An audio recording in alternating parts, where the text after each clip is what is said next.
Mixie jar கழுவின தண்ணியும் நம்ம add பண்ணணும். இந்த ஸ்டேஜில்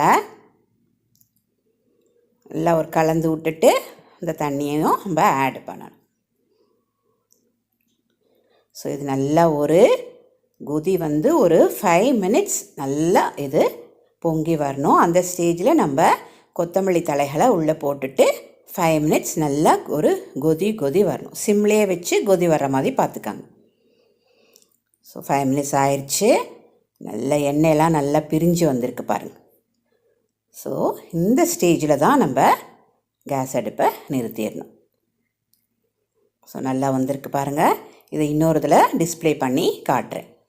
ஸோ டேஸ்ட்டும் சூப்பராக இருக்குது. நீங்களும் இது போல் செஞ்சு நல்லா என்ஜாய் பண்ணுங்கள். Thank you guys. ஸோ இப்போ பார்த்து முடிச்ச வீடியோ உங்களுக்கு பிடிச்சிருந்துச்சுன்னா லைக் பண்ணுங்கள், ஷேர் பண்ணுங்கள்,